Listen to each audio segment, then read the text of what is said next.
5 sinf matematika mashq daftari 11 bet. Ko'paytiring. 0,35 ni 3000 ga ko'paytirishimiz kerak.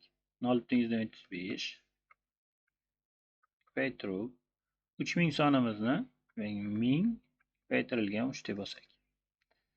0,35 ni 1000 ga ko'paytirish 0,35 da virgulni 3 xona o'ngga surishim kerak. Ya'ni bizada 350 soni hosil bo'ladi. 350 ko'paytiruv 3 ni hisoblasak, misolimiz javobi hosil bo'ladi. 350 700 1050 ekan javobi. 6,8 ni 2000 ga ko'paytirishim kerak.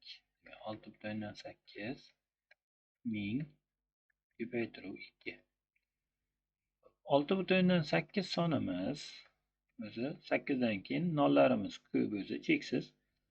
1000 ga ko'paytirgan vaqtimiz demak 1 2 3 xona suriladi va virgul mana shu yerda paydo bo'ladi. Ya'ni bu sonimiz 6800.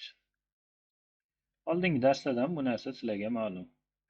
6800 ko'paytiruv 2. 6800 ni 2 ga ko'paytirsak 13600 son hosil bo'ladi. 2,1000 ni 5000 ga ko'paytirishim kerak. 2,1000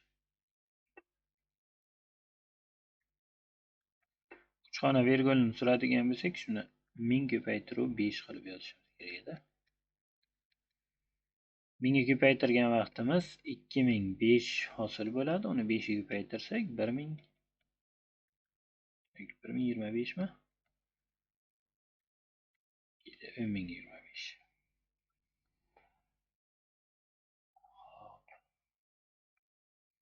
Sakkiz butun 12 ni ko'paytirishimiz kerak 8000 ga.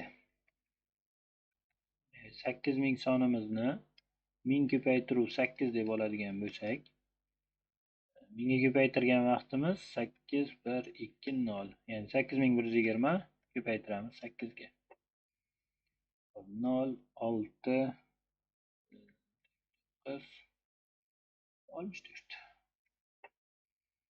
64960 soni hosil bo'lar ekan. Esa 9,27 ni 1000 ga ko'paytirib, keyin chiqqan javob 4 ga ko'paytiramiz.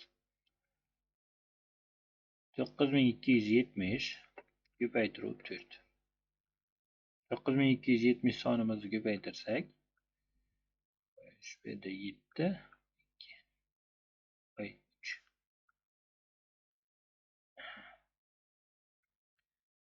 37080 soni hosil bo'lar ekan.